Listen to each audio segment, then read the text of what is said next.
bonjour! Today we'll do together a scallop potato duo. That's a recipe from Food Revolution Network.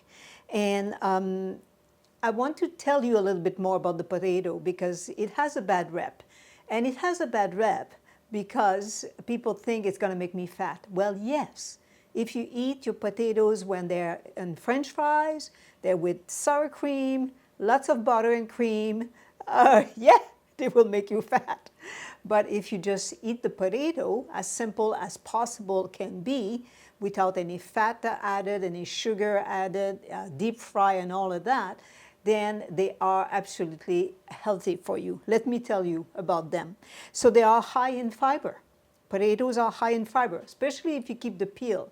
So what you do is you simply wash your potato, brush them, clean them up.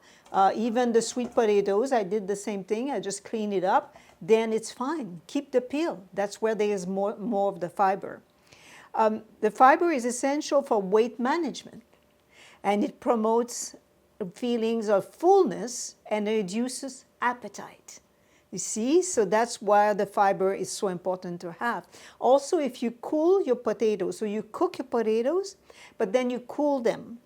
And that's what I'll teach you today. The recipe that I'm making is I'm making it, but then you warm it up in the oven after. So you can make the recipe, keep it in your fridge, warm it up when it's time to serve.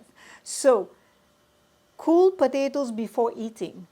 Prepare potatoes ahead of time and let them cool in the fridge to increase their resistant starch content. This type of starch promotes satiety and may also help you burn fat. So there you go. That's what it is with the fiber.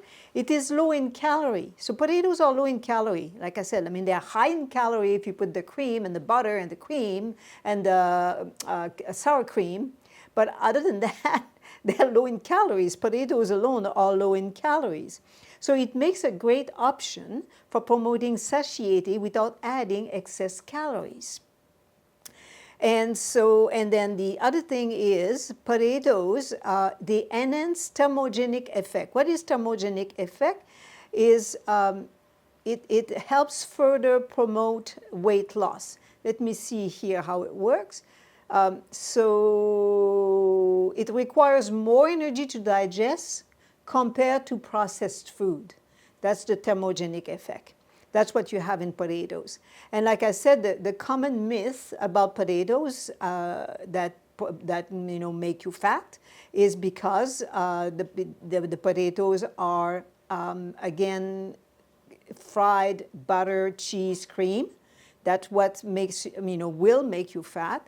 That potatoes are empty calories. No, no, no, no, no. Potatoes are not empty calories. They are low in calories, but they're not empty calories. So they have vitamin C, potassium, vitamin B6. Vitamin C support immune function, skin health, and iron absorption. Potassium, which is crucial for heart health, sorry, those H's in English for me, it's a tongue twister. For heart health and muscle function. Vitamin B6, which is vital for energy, metabolism, and brain health. You see? So they're not empty calories. And then, so again, it has to do with choosing the right preparation method. I will show you later. I use a steamer. I steam the potatoes. I don't bake them. I don't broil them. I don't boil them because then when you cook your potatoes in water, the nutriments go in the water, as you know. All the minerals certainly go in the water, as you know that. And it's very affordable. It's inexpensive to eat potatoes. And they come, I mean, there is the Yukon potatoes, all sorts of potatoes. This is a sweet potatoes. There is yam potatoes. I mean, there are so many kinds. So that is what I like to tell you about the potatoes. And you will have that information in the post below. And next, I will teach you how to make the scallop potato duo. Hello, bonjour! Now I will teach you how to do the scalloped potato duo. And it's very easy to do. I use a mandolin. I like to use the one that has a the foot here because it's safer, it's stable to use, and it's better, it's safer for your hands. So that's why I like to use this one. My sitting is at 1/16, and then they will be quite thin, and that adds to the deliciousness of the dish. Of course, you can use, there is, the mandolin also comes with an attachment that you can use between your hands and the food. Of course, you do that. I prefer not to.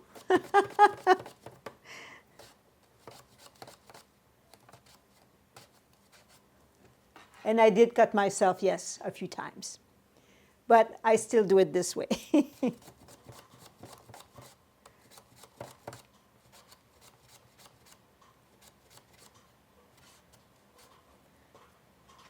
I think we all do, right? When we use like my knife, the same thing. I did cut my hand as well, my finger with my knife. Not anymore.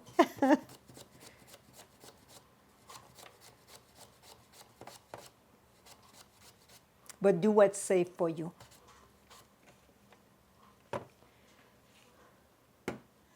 And that's a sweet potato.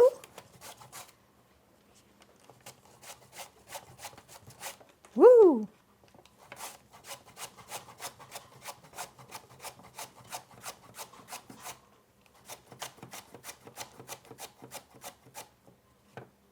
This one is from OXO, the mandolin. And you can get the knives. You can buy the knives. So that's great.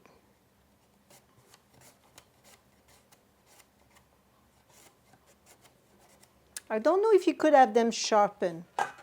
I've never tried that. I just buy them when they become dull. Okay. And now, we will put them in the steamer here. I have this little, of course you can use a double broiler and steam them that way. I just like to do that because also what happens is you can have a different layer. Like the sweet potatoes take longer to cook than the Yukon potatoes. So I'm putting the sweet potatoes at the bottom.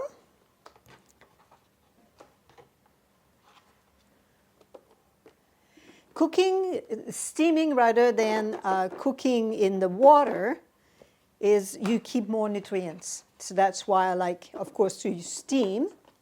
And you keep more nutrients also instead of baking. So like, usually scalloped potatoes will maybe go in the oven, I think it's like 40 minutes, 50 minutes.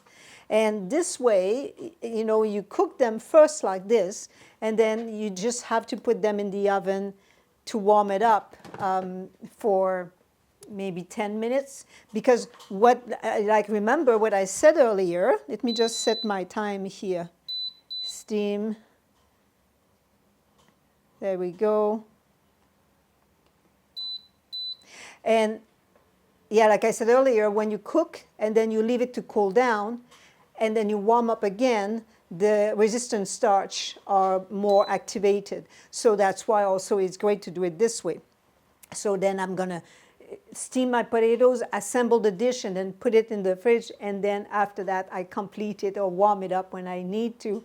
And it finishes also like, the boiling, to have the top a little bit boil, which you have to be careful with that because that creates the advanced glycation end products. But just a little bit. Brown the top, that's what I meant. Okay, while this is happening, let's do our sauce. So, oh, it's here. I was like, where did my blender go? So that's a blender jar. I use a Blendtec, and I like it because I have a little jar here, as well as I can have a big jar to do smoothies, and there is one jar in between as well. So I like it for that, because the sauce isn't that much. It would not be enough. Remember that when you use a blender, you have to cover the blades. If you don't cover the blades enough, well, the mixture doesn't get mixed because it stays under the knives. So I like it for that. Okay, so let's start. I did soak those are lima beans, as long as you use a white bean, because it's a bechamel. I mean, otherwise, you know, if you use kidney beans or, or azuki beans, it would be beige or brown. So I use a white bean. So I did soak them overnight and then rinse them very, very, very well. And so the anti-nutrients are now rinsed off. And that's very important. And then cook them into an Instapot. And I put it on I use my scale to do the recipe. So simple, because right now I'm looking at my recipe and I will do half. So I can just half the recipe that I have in front of me here.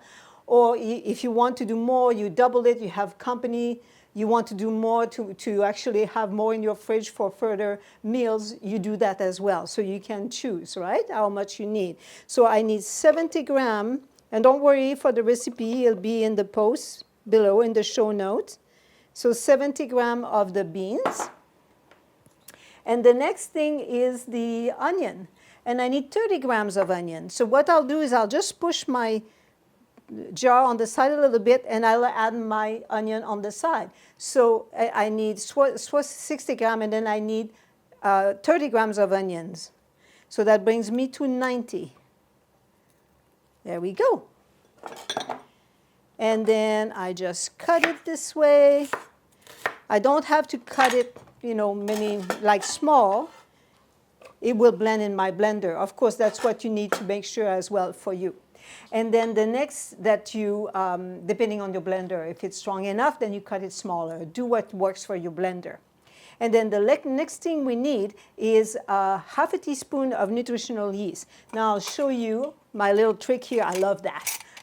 Instead of having spoons all the same color and you go like, which one is it? And you know, you compare, is it? And you have to read. I don't have to read. I know this is a tablespoon, half a tablespoon, teaspoon, half a teaspoon, quarter teaspoon, you see? So I just grab the color and I know I have the right amount. So half of a tablespoon, and that's nutritional yeast.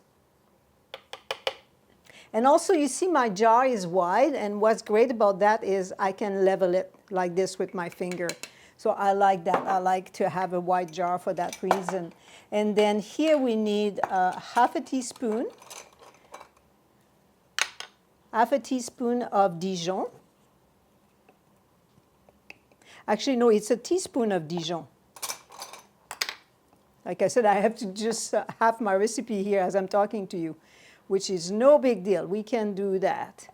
So there we go. So we have a teaspoon of Dijon mustard.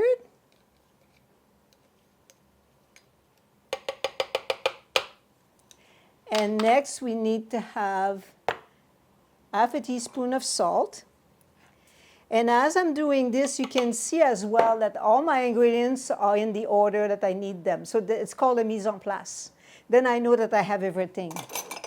And then I need a quarter teaspoon of the rosemary. And then it's like a pinch of the nutmeg. And I need 1 gram of garlic.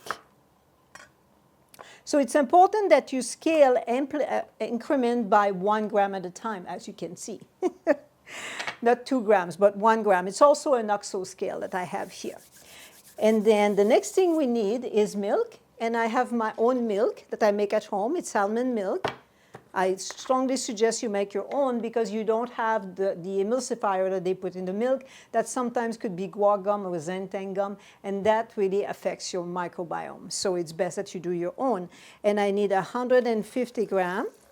So that brings me to 250.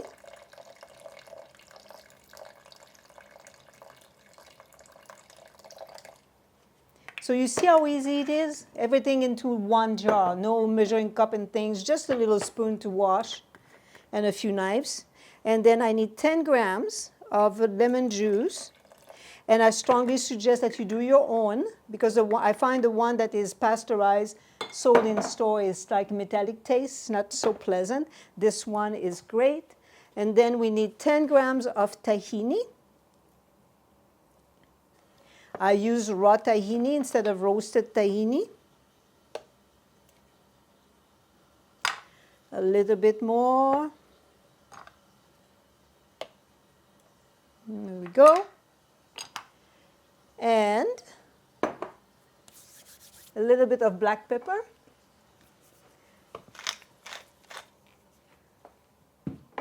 I like the freshly ground black pepper. It's tastier.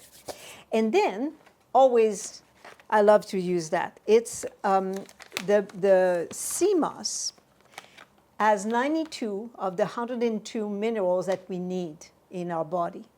And so I use it in my dressing, when I make my milk, when I make bechamel, to thicken, to make it more velvety-like. That's perfect for that. And you have your minerals at the same time that you need. There's a little spoon inside. And I use 2 of the little spoon in this one. And also, this is an emulsifier, but it's a whole food. That's the difference. So it's simply made with the moss here. Actually, this one I have is pink, so it's made with this purple one. And that company, it's not fishy at all. Don't worry, the taste is not fishy at all. And then we blend.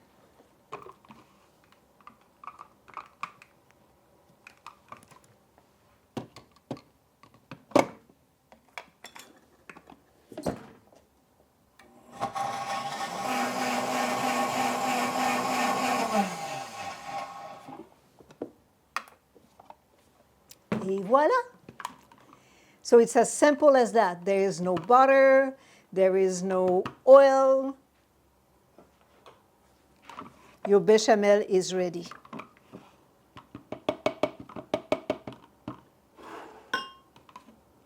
And while this keeps cooking, we have another 3 minutes, I will prepare the topping. So the topping is very simple.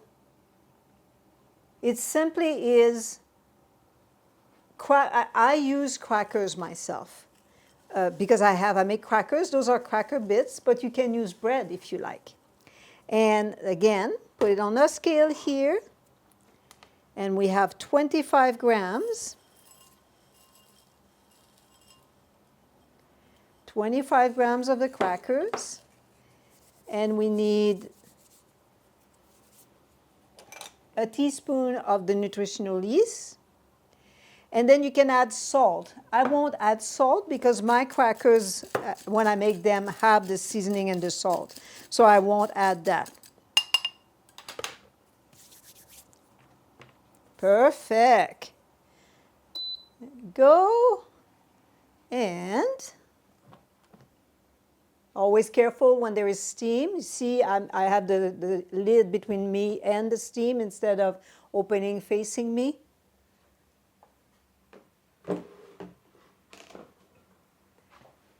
And here,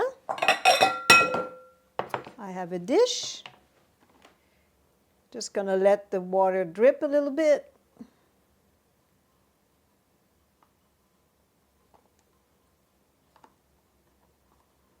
And there we go.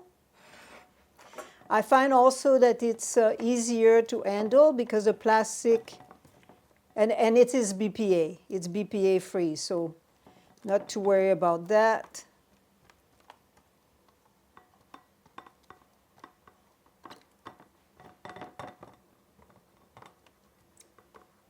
It's important, any plastic that you use that is BPA free, of course. And then the next potatoes, I keep them separate because we will do layers.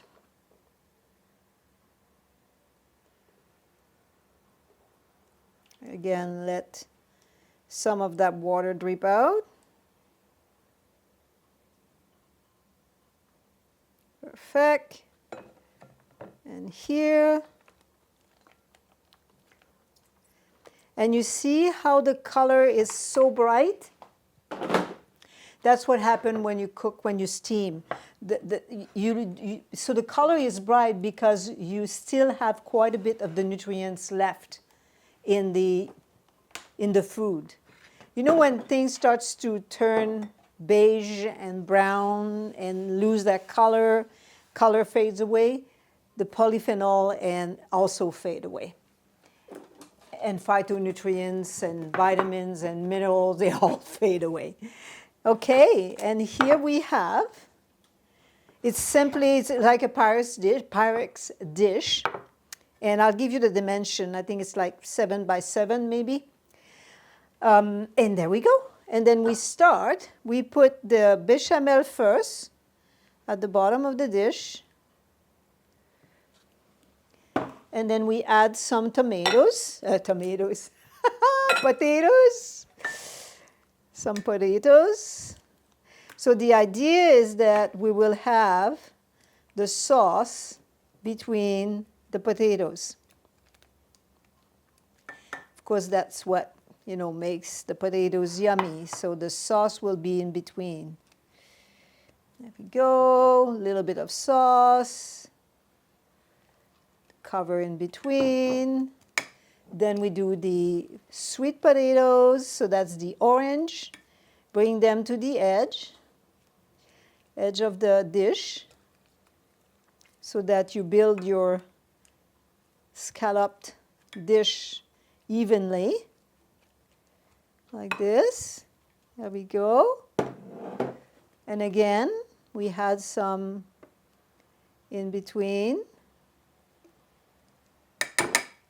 Another layer of the potato.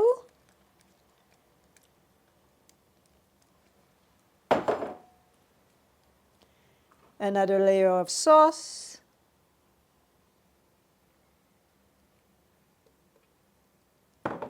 Another layer of potato. And yes, make sure you keep sauce to finish. So you finish the top with a layer of sauce.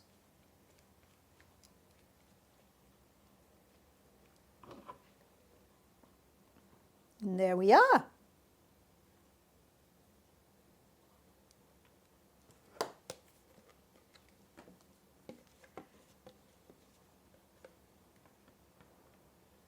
I like to use that spatula. It's from Rubbermaid.